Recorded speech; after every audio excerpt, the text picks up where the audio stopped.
Hi friends, today I want to talk to you about something that is very, very difficult for us as a society to come to terms with and even more difficult to live with. It's the issue of suicide, the fact that someone decides to take his or her own life. Now, suicide comes about for many, many reasons. Often it's a matter of people who are depressed, they are overwhelmed by their work, they see no way out, and the only thing they can think of to do is to take their lives. Now, there are many people in the scriptures who ran into problems. For example, David found himself alone, and so he ends up into his sinful condition with Bathsheba. You find Jonah, who disobeyed God and finds himself sulking under a juniper tree, and he wants to die. And then you find our main character today is Elijah. Elijah represents the prophets, and Elijah is running and hiding in a cave, running from this evil, wicked queen Jezebel, who had threatened to kill him. Sometimes, and then of course, when we get to the New Testament, we find Peter himself alone, and he is there trying to fight off the enemies, and he denies Jesus 3 times, and of course Judas, who makes a deal with the religious leaders, and he betrays Jesus. Judas kills himself. The others felt like dying, but they didn't. The question is, when you get to the point where you feel like dying and you feel like taking your life, what will you do? The first thing you've got to understand is that it's not good to be alone.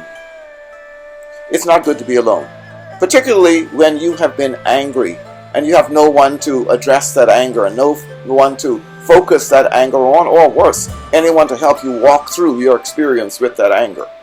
I often define depression as anger turned inward on yourself, where you begin to punish yourself, where the light goes out of your day and all the green turns to brown, and you feel like life is simply one dark void, and there's no good, no bad. You don't think about God, you don't think about hell or heaven, you just think about putting an end to the nothingness. And for many people, that's what causes them to opt to take their lives. They poison themselves, shoot themselves, they jump in front of a car. I had a good friend who I went to college with who drowned himself in Lake Michigan. He seemed normal, but he had been on drugs, got on drugs, and listen, friend, Christian believers oftentimes get angry. They get depressed.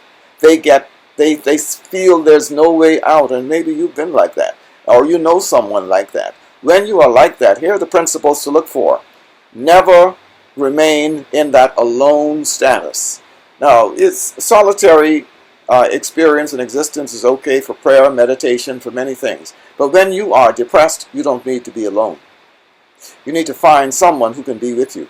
And so the angel comes to Elijah and he says to Elijah, "What are you doing here?" And Elijah says, "Well, they've killed the prophets and they've torn down the altars and stopped the sacrifices, and I'm the only one left." You have that feeling as if you are the only one. My friend, you are never the only one. God would not leave it only up to you. You have to do what God wants you to do. You are responsible for your calling, for your purpose, for fulfilling your obligation. And so find someone you can confide in, talk to somebody who can help you. There are many, many counseling centers. In fact, we are getting ready to open up another one later on this year, to not only provide counseling, but to train Christian ministers and leaders how to help someone on drugs, how to help people facing divorce, how to help people who are on medication facing terminal illness, how to help people who feel as if they have no way out, or those who feel as though they're the only one going through what they're going through. You see, that's the lie of the enemy. You are never just the only one. There's always someone nearby you who feels what you feel, who's gone through what you've gone through, and more importantly, there are people out there who need you and who want to hear your story of redemption and revival and how you can regenerate and how you can regroup and go in for the next phase of your life. So today, understand, number 1, don't be alone. Number 2, find some people you can confide in. You don't need to put all your business out on social media. Don't take pictures every time you go out to eat or every time you do something. No, some things you need to keep in your heart. Ponder them. And then remember, when you fail and you fall, find someone you can talk to. Confess, and that's what we read in the book of James. Confess your faults one to another and pray one for another that you may be healed. Listen, depression is a sickness. Suicidal ideation is a sickness. And drug addiction, again, it's a brain disease. It is fixable, it's treatable. And many of the physical, even what's called terminal illnesses, are treatable. So, my friend, there's nothing that spells the end of the rope for you. As long as you're here and as long as you're alive, you have a purpose. And so, don't listen to the lies of the enemy. You may have fallen, you may have failed, but you can get up and you can start again. And so, as we talk and focus on suicide and focus on options, know that there are resources for screening, for treatment, for referrals. There are ways out, and there's always tomorrow. I think of the words of the late Clement Bethel. He wrote the song, "When the road seems rough, when you've borne enough. Don't faint, don't cry, don't sigh, wonder why, but keep on trying, cease your crying. Look beyond this present way, tomorrow's another day." And so, friend, just know that today. Tomorrow's another day. Weeping only endures for a night, but joy comes in the morning. And so don't give up, don't give in, and don't give out. But my friend, instead, hold up, hold on, and hold out. And know that God will hold your hand as you put your hand in His.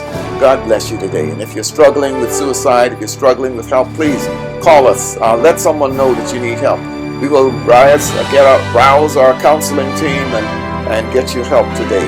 So God bless you today. If you're dealing with this, if you're facing issues that you're not sure what to deal with, or maybe it's not suicide, but whatever your issue is, if you don't solve it, eventually suicide will come knocking at your door. And so may God help you today to hold on, hold out, hold up, and to go on. God bless you.